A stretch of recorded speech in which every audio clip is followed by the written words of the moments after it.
जो सही मौके का इंतज़ार करते हैं वो अपनी कमज़ोर नसों में वार करते हैं। नमस्कार मित्रों, मैं आपका दोस्त, आपका मित्र शैलेश कुमार।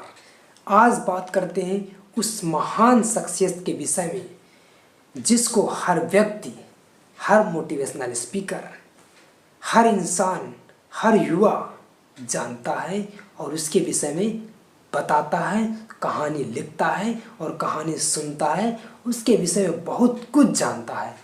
वो इंसान जो bill and Melinda Gates foundation की स्थापना किया और पोलियो जैसे ग्रसित बीमारी से देश नहीं दुनिया में एक तहलका मचाकर उस बीमारी को समाप्त कर दिया। उस इंसान के विषय में बात करते हैं जो फोर्ब्स की 23 बार रिचेस्ट मैगजीन में 17 बार नंबर 1 पे आने वाला उस इंसान की बात करते हैं जिसके आज तक कोई अपनी गर्लफ्रेंड नहीं बनी। उस इंसान की बात करते हैं जिसकी पत्नी मेलिंडा है, उसका नाम बिल गेट्स है। हेलो मित्रों, फिर से एक बार नमस्कार।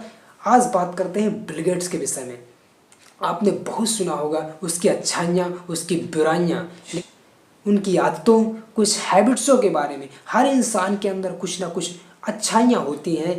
कोई भी जाए तो भगवान हो, महापुरुष वही होता है जिसके अंदर अच्छाइयाँ और बुराइयाँ दोनों होती हैं। चाहे आप कृष्ण भगवान को देख लीजिए, चाहे राम को देख लीजिए, चाहे बुद्ध, चाहे जीसस, चाहे किसी भी इंसान को देख लीजिए, जो भी इंसान हुआ है उसके अंदर कुछ ना कुछ बुराइयाँ हैं। लेकिन हमें आगे बढ़ना है, तो जब तक आप उनकी अच्छाइयों को सीखेंगे नहीं तब तक आप आगे बढ़ेंगे नहीं। तो आप पे डिपेंड करता है अच्छाइयों को सीखते हैं या बुराइयों की सिर्फ अवहेलना करते हैं।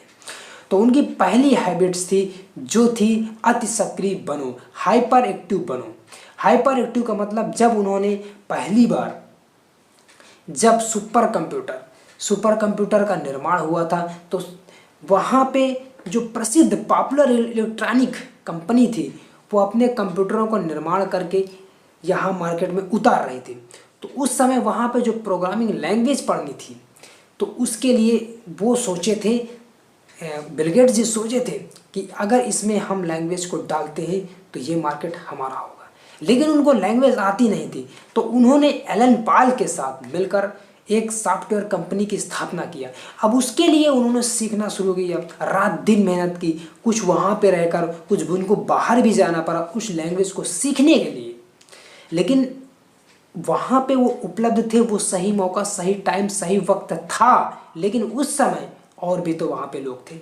वहाँ पे तो MIT जैसे प्रसिद्ध, जो कॉल्टेक्स जैसे प्रसिद्ध स्कूलों के विज्ञान के छात्र, इंजीनियर के छात्र भी तो थे वहाँ पे जेरॉक्स जैसे कंपनियों के, MBM जैसी कंपनियों के प्रसिद्ध इंजीनियर्स और शोधकर्ता भी तो थे।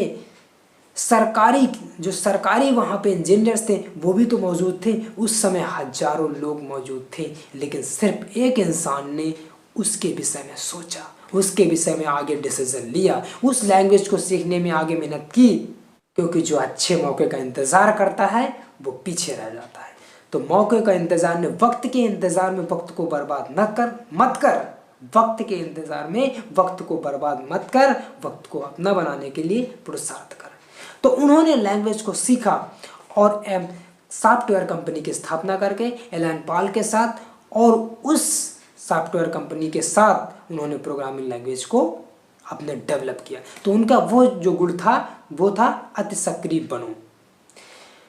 तो फिर अगले गुण की बात करते हैं। जो उनका अगला गुण था वो था हमेशा कुछ ना कुछ लक्ष्य, बड़ा लक्ष्य निर्धारित करके और जहाँ पे हैं वहीं से शुरुआत करना। उन्होंने जैसे माइक्रोसॉफ्ट कंपनी की स्थापना की थी, वो जहाँ पे थे, जैसे भी थे, वहाँ से उन्होंने शुरुआत की और माइक्रोसॉफ्ट के आगे के लक्ष्य को देखा और आगे बढ़े। उन्होंने ये नहीं निर्धारित कि ये कंपनी चलेगी नहीं चलेगी, आगे बढ़ेंगे नहीं बढ़ेंगे, लेकिन हमको जो हमने सोचा है, ये सोचा है कि यहाँ तक जाएंगे तो हमको आउटकम दिमाग में रखकर चलना है, आगे बढ़ना है। तो लक्ष्य बड़ा रखें, लेकिन जहाँ पे है वहीं से शुरुआत जरूर करें। अगली उनकी हैबिट्स की बात करें वो है फोकस। आपको प्राथमिकताएं तय करना पड़ेगा। यदि आप प्राथमिकता नहीं तय करेंगे, जो भी आपको कीमत चुकानी पड़ेगी, कोई भी लक्ष्य के लिए वो कीमत चुकानी पड़ेगी तो पड़ेगी। जब उनका जो 2 लक्ष्य थे वो था कि माइक्रोसॉफ्ट कंपनी के लिए जो नॉलेजेबल लोग थे उनको उसमें जोड़ना, दूसरी बात सॉफ्टवेयर जैसे जो कंपनियां थे उसको उस कंपनी में जोड़ना, ये उनका था। और वो जो कि प्राथमिकता तय करना है वो उनका एक गुण था। तीसरा गुण जो हमने बताया आपको, प्राथमिकताएं तय करना। ये वॉरेन बफेट जो उनके दोस्त थे वो भी यही बताते थे कि आपको प्राथमिकताएं तय करना पड़ेगा, सबसे मेन है प्राथमिकताएं तय करना। अगले उनकी गुण की बात करें तो अगला उनकी हैबिट्स थी, आदत थी, जो ये था कि सहक्रिया करें, साथ साथ काम करें, लोगों के साथ काम करें, नॉलेजेबल लोगों के साथ काम करें। यदि आप अपने से ज़्यादा नॉलेजेबल लोगों के साथ काम करेंगे तो आपको कहीं पे रुकावटों का सामना नहीं करना पड़ेगा।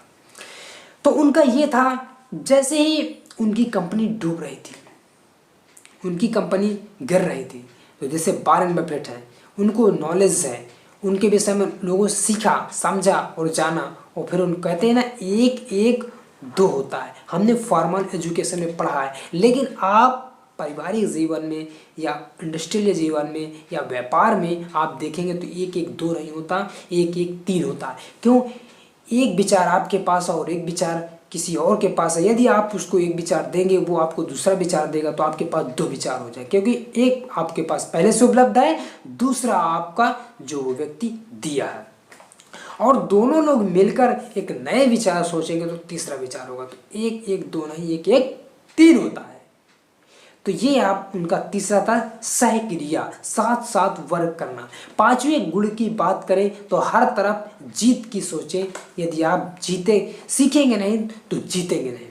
जैसे उनकी माइक्रोसॉफ्ट कंपनी को लगा था कि उनकी कंपनी गिर रही है, उसकी कंपनी कमज़ोर हो रही है, लोग कर्मचारी साथ छोड़कर जा रहे हैं क्योंकि उनको वेतन नहीं मिल पा रहा था, आगे प्रोग्रेस नहीं कर पा रही थी कंपनी, तब उन्होंने क्या किया, जो माइक्रोसॉफ्ट जो सॉफ्टवेयर बनाने वाली कंपनी थी, इंटेल जैसी कंपनी थी, तो उनको अपने साथ जोड़ा। जो और सहकर्मी थे उनके शेयर को अपने साथ लगाया। अब जब शेयर को लगाया तो उसके साथ उनको बेनिफिट हुआ कि आप जीते, कंपनी जीते और उनके साथ साथ जो कर्मचारी हैं वो भी जीते। तो यदि आपको आगे बढ़ना है तो हर तरफ जीत की सोचना है, खुद जीते, दूसरों को भी जिताएं। यदि जीत की सोचेंगे तो जरूर आगे बढ़ेंगे। तो उनका ये अगला गुण था कि हर तरफ जीत की सोच। उनका अगला जो गुण था, पहले समझे फिर समझे जाने की कोशिश करें। वो अगली उनकी हैबिट्स थी, पहले समझे फिर समझे जाने की कोशिश करें। जब वो माइक्रोसॉफ्ट कंपनी में सफल हुए थे तो उन्होंने आकर ये नहीं बोला था कि मुझे पता था कि समाज में, इस क्षेत्र में, व्यापार में कैसे सफल होना था, ये मुझे पहले से आइडिया था, ये मैं पहले ही जानता था। ये नहीं होता है। पहले समझे फिर समझे जाने की कोशिश करें। पहले आपको उस विषय में सीखना है।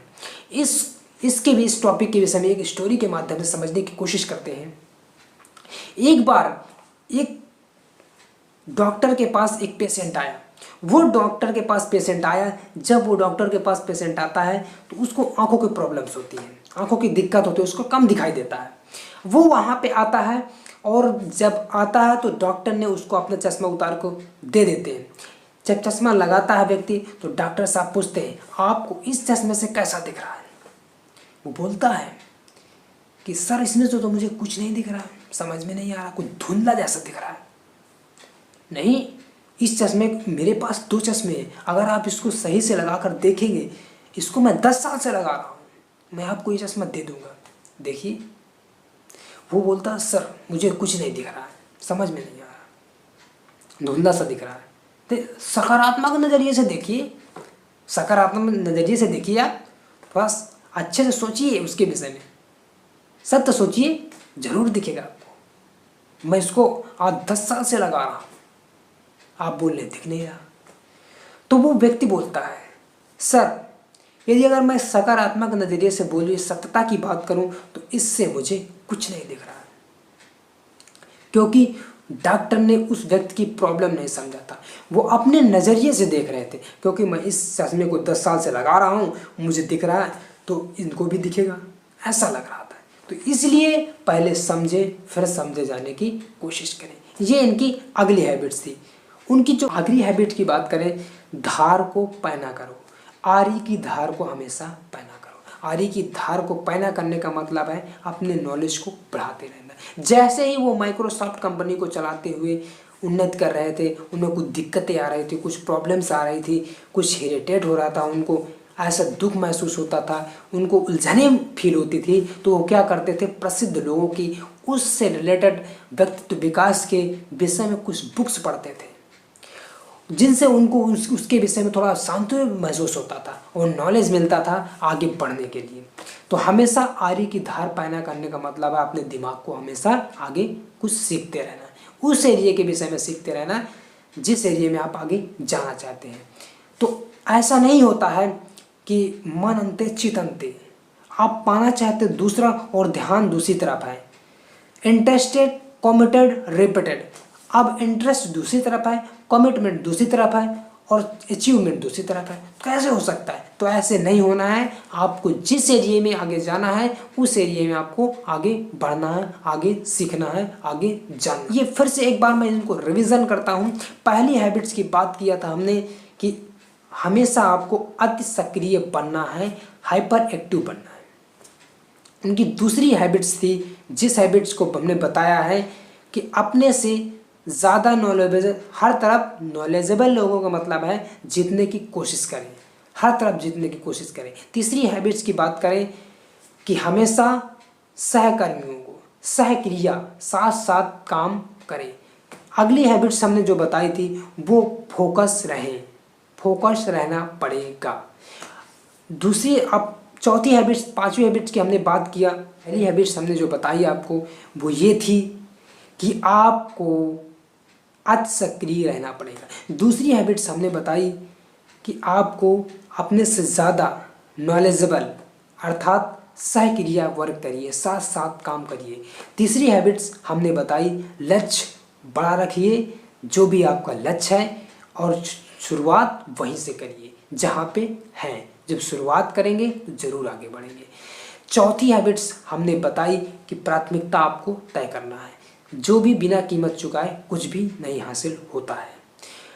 छठी हैबिट्स की हमने बात की है वो ये है कि अपने से ज़्यादा नॉलेजेबल लोगों को अपने साथ रखें, अर्थात समझें फिर समझे जाने की कोशिश करें।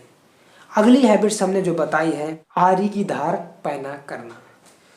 तो ये इनकी 8 हैबिट्स से थी जिनको आप सीखिए, समझिए और ध्यान दीजिए, ज़रूर आगे बढ़ेंगे। यदि आपको इनसे कुछ ज्ञान मिला हो, इन हैबिट्सों को अपनाइए। यदि आपको इन वीडियो से कुछ ज्ञान मिला हो तो इसी प्रकार बार बार चैनल पर आने के लिए और चैनल को सब्सक्राइब करने के लिए, वीडियो को लाइक करने के लिए, कमेंट और शेयर करने के लिए आपको बहुत बहुत धन्यवाद। तो नमस्कार मित्रों, फिर मिलते हैं अगले वीडियो में। जब तक खुश रहें और खुशियाँ बांटते रहें। जय हिंद।